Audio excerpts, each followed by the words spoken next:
일본에서도 3차 남북 정상회담을 상당히 관심 있게 지켜보고 있다고 합니다.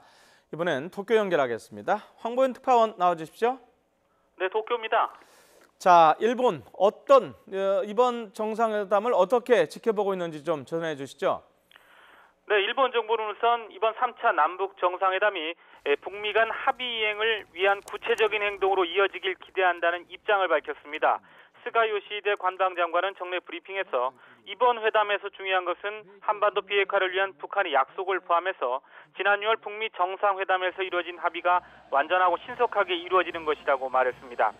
일본과 북한의 현안인 일본인 납치 문제 해결과 관련해서는 우리 정부가 다리 역할을 해주길 기대하는 분위기입니다.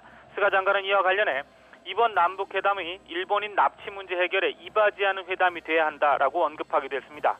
일본 정부는 줄곧 납치 문제 해결을 위해서 아베 총리와 김 위원장이 직접 만나야 한다는 입장을 보여온 만큼 이 같은 발언은 이번 남북 정상회담에서 북일 정상회담 관련 논의가 이루어지길 바란다는 뜻을 담은 것으로 풀이됩니다. 즉 다시 말해서 북한과 일본의 직접 대화에 물꼬가 트이지 않은 상황이기 때문에 이번 회담 과정에서 우리 정부가 일본의 생각을 북측에 전달하고 또 이에 대한 북한의 반응을 일본에 다시 설명해 주길 희망하는 것으로 관측됩니다.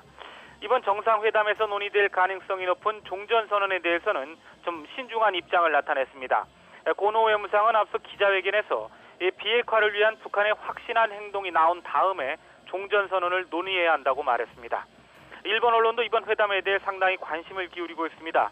NHK는 문재인 대통령 일행이 평양 순안 국제공항에 도착해 김정은 북한 노동당 국무위원장의 영접을 받는 장면 등을 30여 분간 생중계로 전했습니다. 다른 지상파 방송들도 관련 소식을 주요 뉴스로 전하면서 전문가들을 통해서 이번 3차 정상회담의 의미와 전망을 쏟아내고 있습니다. 문 대통령의 공항 영접에 김 위원장이 직접 나올지가 이곳에서도 상당히 관심사였는데 김 위원장이 직접 모습을 드러내자 상당히 놀랍다는 반응을 나타냈습니다. 일본 언론은 김 위원장이 비핵화를 향한 구체적인 조치에 대해서 과연 언급을 할 것인가가 최대 초점이 되고 있다고 보도하고 있습니다. 지금까지 도쿄에서 YTN 황보현입니다.